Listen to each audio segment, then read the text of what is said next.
goal namin is to go global si Jello. Hello po, ako po si Nick. Hello friends, my name is Mickey. And we are BGYO! Sir, Yes. thank you for having me. Handaan to. So, yung nag-music camp kami ni Nick, that was in 2024.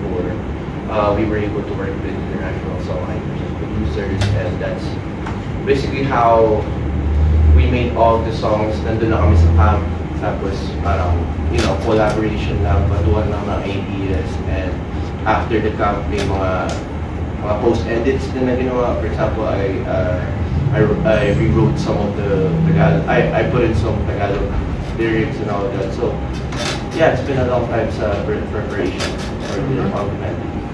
Tito, isa lang yung one Yeah. last question.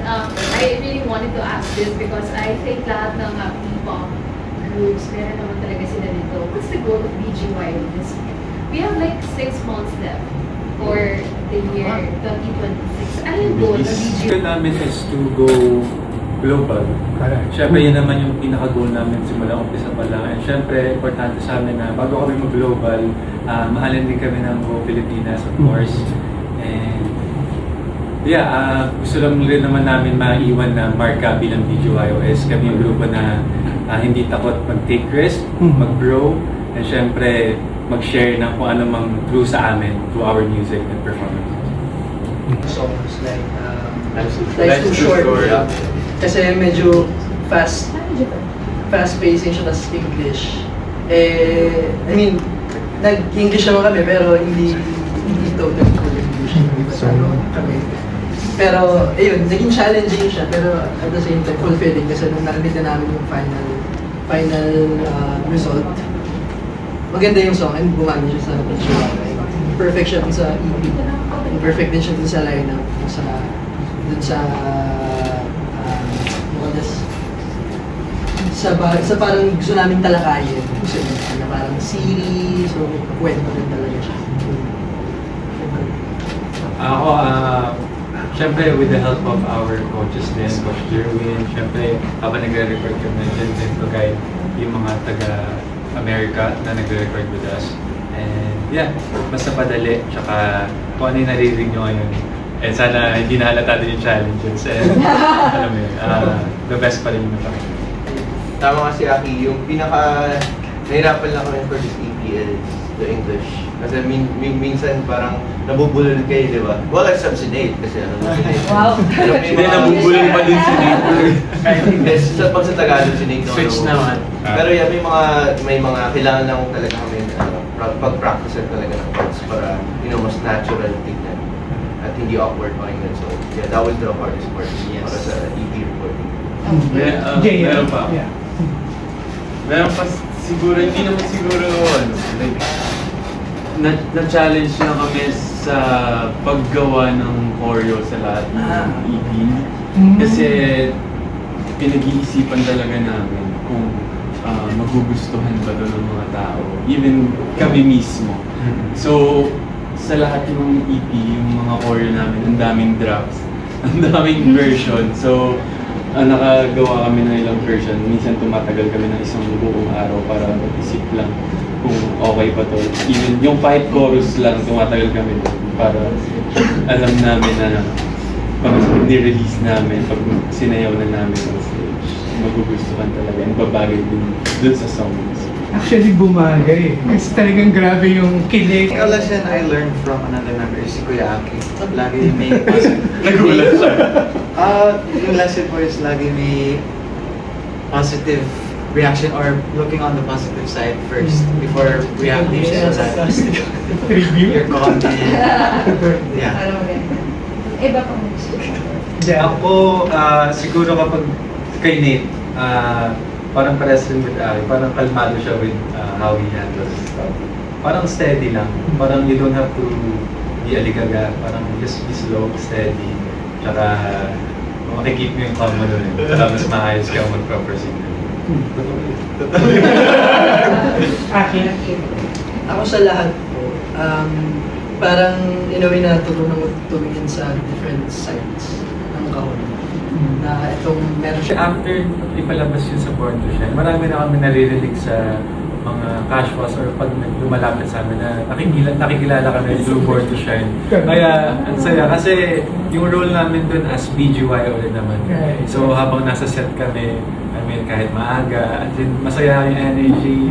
Siyempre, ang sarap din makasama ng mga ibang mga cast doon, yung production, mababae.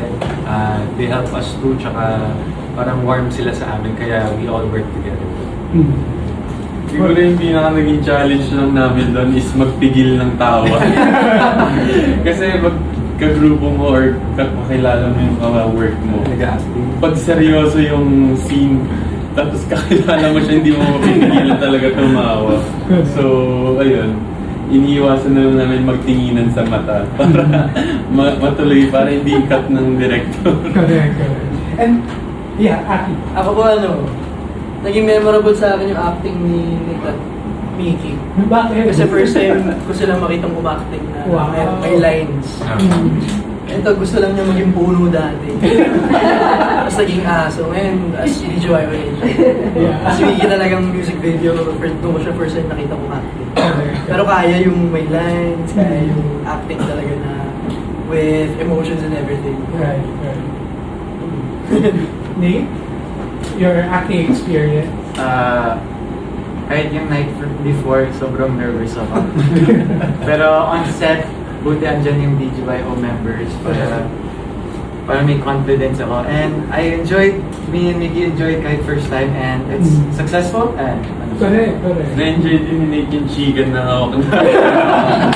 Mga improve yung nakakatawa kasi kukunin ko yung chicken nung kasama namin, kukunin ko yung chicken. Tapos nag-cut habang hawak ko yung chicken. Siyempre, for continuation, kailangan hawak ko pa rin yung chicken. Hindi ko pwede naman kagatin kasi pag kinagat ko, kailangan replace na bag. So yun yung mga sobrang saya kasi first time experience namin, tsaka sobrang nag-enjoy kami. Congratulations. As a first timer. Yes, congrats. And the Yeah. chambermaid's daughter. Salamat po. And then si Aki na upcoming Miss Day.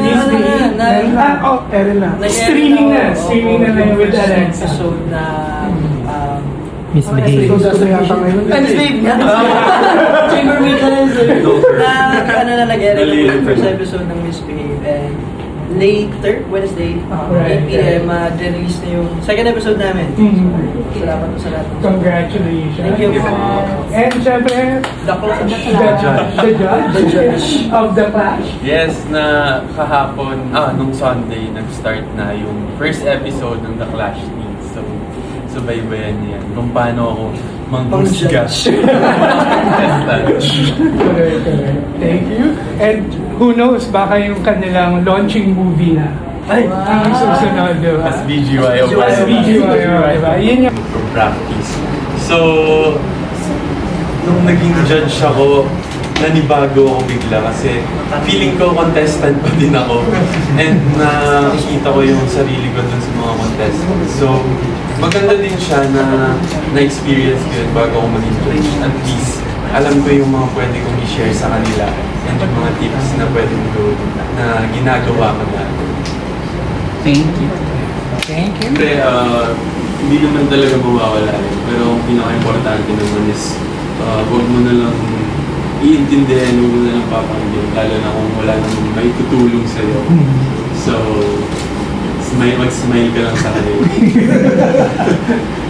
Mga mean girls. Ano lang na-encounter, especially sa social ABS? media, maraming yung girls. Pero yun nga, kung wala namang isa-isa yung sinasabi, bakit mo pa papapasok sa system? correct. If wala ka namang matatampot ng maganda, pasok dito lang sa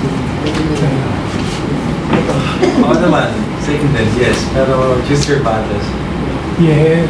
Siyempre po, may mga mean girl, may mga mean people, pero it's better to focus on what we're doing, our music, and kasi we're busy, so we gotta work. Agree. Last question nila. Among the songs dun sa EP ninyo, alin din yung parang personally favorite ninyo? Ako, Sinta talaga. Yung studio sessions pa na kami ganito. Parang may something special talaga yung Sinta. So for me, Sinta talaga yung pinaka. Ako Sinta din, pero Life's Too Short also because it's a light, parang light and sweet song na pwede anytime of the day. Same with din, Life's Too Short. Parang yung sa out of the 7 songs, parang yun yung pinaka lagi ko pinapakinggan na kanta na type of song. Pwede ba daw may sample na line? Meron. Sinta. Graduation! Line mo yun. Ako po Sinta and Life's Too Short. Iba rin yung growth ng Life's Too Short sa tenga ko. Very Parang earwax, no? Oo. Parang tinanggal yung earwax. Ganda pala yun. Hindi, pero magaganda lahat ng songs. Pero yung Life's Too Short. Ako, Sinta, nung pinakaunang beses ko narinig yung Sinta, yun talaga yung top 1 ko. Pero habang pinapakinggan ko yung buong EP, nung di pa ito nare-release yung Forever Tonight Yun Will Grow Something. Gets. Thank you. Thank you. So we felt ito yung pinaka-perfect na follow-up from Fresh. How about, Go Yumi. Ikaw naman po. Sinta, ano yung inspiration ng Sinta? Kasi it's very catchy. Eh, yun nga, yung Sinta, ano lang siya parang simula lang siya na parang, nangyari talaga is tinanong lang ng isa sa mga collab namin kung ano meaning, anong Tagalog ng My Love. So, parang nagbatuan kami, mahal ko, Sinta, mga ganun. Then they really like Sinta, so that's the main concept ng song niya. We just played around with the lyrics and all the beat, and yeah. How about the melody? Because it's not your usual song kata. Yeah, it's a really it's something new for BGYO. We haven't done this kind of song genre before. And ito talaga, ganito genre talaga yung gusto namin. Then, isa sa mga gusto namin, madami kaming mga playlist, nasa playlist ng mga ganitong genre. And we're very happy kasi this is also a good track for dancing. So, yun yung isa sa mga nagustuhan din namin for Sinta. The beat, the melody, everything. And I think yun ang bagay na song sa akin, Sinta. Oh, Yes! And congratulations, meron kayong more tours. How excited Yes, are you? Yes, super. Yes, syempre, parang after ilang years, magkakaroon na ulit kami ng mall tour. And sobrang laking tulong nun. Syempre, madaming casuals na makakatinig ng bagong EP na. Nakakatuwa rin ho na makalibot ulit sa mga mall tours and ma-promote yung songs namin. And parang yung before yung Be Us, nag-mall tour kami. So parang bumabalik kami sa excitement na naramdaman namin noon nung nag-mall tour kami for Be Us.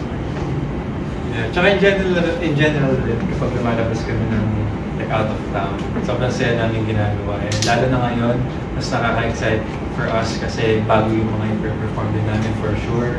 And abangan yung mga iba't ibang pakulo namin sa bawat show. And recently, naging part kayo ng Born to Shine. Yeah. Hindi tao. No, wala. Wala ka. Bago ko pare-pares kami sa go. Three, two, one, AZ!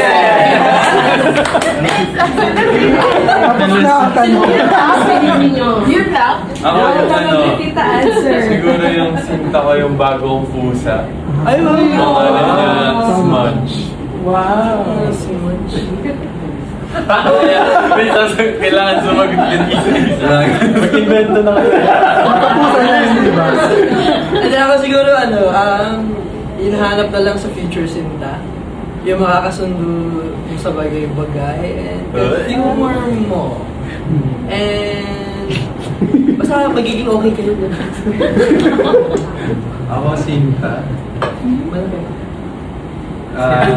Basta makakasundo. Pusa? Pusa. Yung Sinta ko is yung bago ko pong puppy, Bunny.